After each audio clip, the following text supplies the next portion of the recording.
প্রশ্নটা একজন অমুসলিম বোনের, যিনি সামনাসামনি আসতে চান না।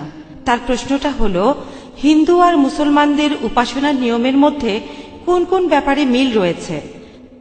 যেমন হিন্দুরা তিরুপতিতে গেলে মাথা কামিয়ে ফেলে, মুসলমানরাও হজের সময় মাথা কামায়। এছাড়া হিন্দুরা তাদের মন্দির প্রদক্ষিণ করে, মুসলমানরাও সেটা করে তাওয়াফের সময়। হ্যালো, আমার নাম মহেশ মেহতা। আমি অবসরপ্রাপ্ত ব্যক্তি। আমি 15টি ইসলামী দেশ সফর করেছি। সর্বত্রই নারী পুরুষের জন্য নামাজের স্থান ভিন্ন, এমনকি মসজিদে নববীতে নারী ও পুরুষের নামাজের স্থান আলাদা। কারবালা, নাজ, কারমেইন, সামারা, দামেস্ক, মাসায়ও নারী পুরুষের নামাজের স্থান ভিন্ন। কিন্তু হজের সময় মিনা, মুজদালিফা, আরাফাত, সাফা, মারোয়া এবং কাবা শরীফ তাওয়াফ করার সময় নারী পুরুষ একসাথে অবস্থান করে এবং জেরুজালেমের আল আকসা মসজিদের পাথরের গম্বুজ বাইতুল মুকদ্দাসে নারী পুরুষ একসঙ্গে অবস্থান করে। কেন? আসসালামু আলাইকুম রহমতুল্লাহ। প্রিয় দর্শক শ্রোতা, আশা করি সকলেই অনেক অনেক ভালো আছেন। দর্শক, এবার এক অমুসলিম হিন্দু বোন ডক্টর জাকির নাইক স্যারকে কঠিন একটি প্রশ্ন করেছে। অমুসলিম বোনটি ডক্টর জাকির নাইক স্যারকে বলেন, মুসলিমরা হজের সময় কেন হিন্দুদের মতো মাথা ন্যাড়া করে? প্রশ্নের জবাবে ডক্টর জাকির নাইক স্যার কি উত্তর দিয়েছে জানলে আপনারা অবাক হতে বাধ্য হবেন।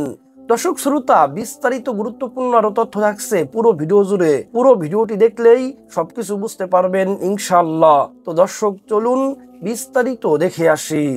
প্রশ্নটা একজন অমুসলিম বোনের, যিনি সামনাসামনি আসতে চান না। তার প্রশ্নটা হলো, হিন্দু আর মুসলমানদের উপাসনার নিয়মের মধ্যে কোন কোন ব্যাপারে মিল রয়েছে। যেমন হিন্দুরা তিরুপতিতে গেলে মাথা কামিয়ে ফেলে, মুসলমানরাও হজের সময় মাথা কামায়। এছাড়া হিন্দুরা তাদের মন্দির প্রদক্ষিণ করে, মুসলমানরাও সেটা করে তাওয়াফের সময়।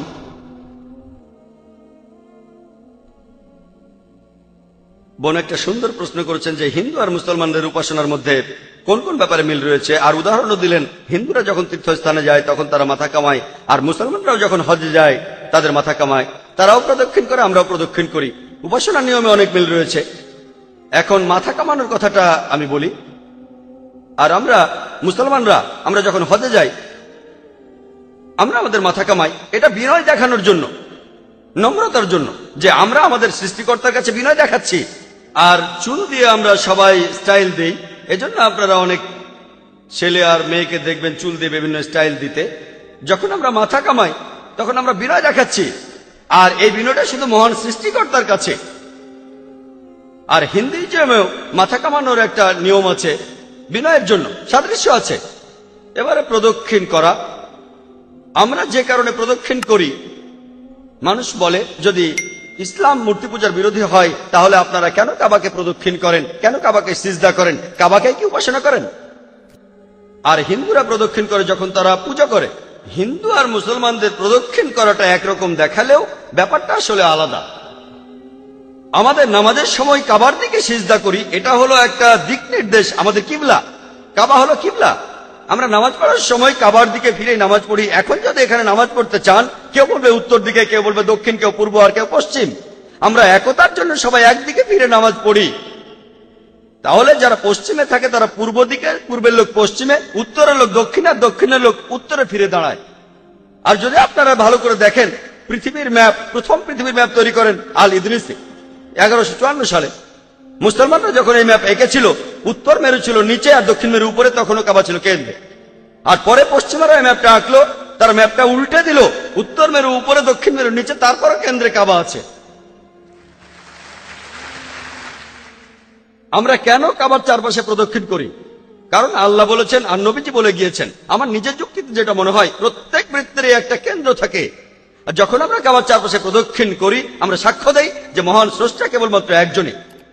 কিন্তু যদি অনেক দেবতা বিশ্বাস করে কাবার চারপাশে প্রদক্ষিণ করেন, আপনি ভুল করবেন। আর উপাসনা, হযরত ওমর রাদিয়াল্লাহু তাআলা আনহু বলেছেন, যেটার উল্লেখ আছে সহিহ বুখারী 2য় খণ্ডে বুক অফ হাজে। তিনি বলেছেন যে আমি এই কালো পাথরে চুমু দিচ্ছি, এই কালো পাথর আমার কোনো উপকার করতে পারে না, কোনো ক্ষতি করতে পারে না। আমি চুমু দিচ্ছি কারণ আমার নবীজি চুমু দিয়েছেন। ওমর রাদিয়াল্লাহু তাআলা আনহুর এই কথাটা প্রমাণ হয় কোন মুসলমানই কাবাকে পুজো করে না। আর এছাড়াও আরেকটা কথা বলি, আমাদের নবীজির সময়কালে তার সাহাবারা কাবার উপর দাঁড়িয়ে তারপর আজান দিতেন। কোন মূর্তি পূজারী যে মূর্তিকে পুজো করে তার উপর দাঁড়াবে না। এতেই প্রমাণিত হয় যে মুসলমানরা কাবাকে পুজো করে না। কাবা আমাদের দিক, এটা আমাদের কিবলা। অন্যান্য সাদৃশ্য নিয়ে কথা বলি বোন, আরো কিছু মিল রয়েছে। হিন্দুজমে উপাসনা করার অনেকগুলো নিয়ম আছে। একটা বিশেষ উপাসনা, সেটার নাম হলো ষষ্ঠাঙ্গ। ষষ্ঠাঙ্গ শব্দটা এসেছে অষ্ট মানে 8, আর অঙ্গ মানে শরীরের প্রত্যঙ্গ। শরীরের 8টা প্রত্যঙ্গ। হিন্দুজমে উপাসনার একটা নিয়ম হলো শরীরের 8টা প্রত্যঙ্গ, 8টা প্রত্যঙ্গ স্পর্শ করা। আমরা কি করি? আমরা মুসলমানরা নামাজ পড়ার সময় সিজদা দেই, কপাল মাটিতে ছোঁয়াই, আমাদের নাক, 2 হাত, 2 হাঁটু আর 2 পা। ষষ্ঠাঙ্গ, শরীরের 8টা প্রত্যঙ্গ, কপাল, নাক, 2 হাত, 2 হাঁটু, 2 পা। আর সিজদা হলো নামাজের সবচেয়ে শ্রেষ্ঠ অংশ। কোরআনে বিভিন্ন আয়াতে এটার উল্লেখ করা হয়েছে। এছাড়াও মক্কার ব্যাপারে একটা কথা বলি। মক্কার কথাটা হিন্দু ধর্মগ্রন্থে উল্লেখ করা হয়েছে। হিন্দুজমে মক্কা শহরটাকে বলা হয়েছে ইলাস্পদ। ইলা শব্দটার অর্থ ঈশ্বর, স্পদ অর্থ জায়গা। তাহলে ইলাস্পদ মানে হলো একটা তীর্থস্থান যেখানে ধার্মিকরা ভ্রমণ করে। আর ঋগ্বেদে বলা হয়েছে 3 নম্বর গ্রন্থে 29 অনুচ্ছেদে 4 পরিচ্ছেদে ইলাস্পদ। সংস্কৃত ডিকশনারিতে ইলাস্পদ মানে ঈশ্বরের স্থান, ঈশ্বরের গৃহ। এটা হলো একটা তীর্থস্থান, তীর্থযাত্রার স্থান।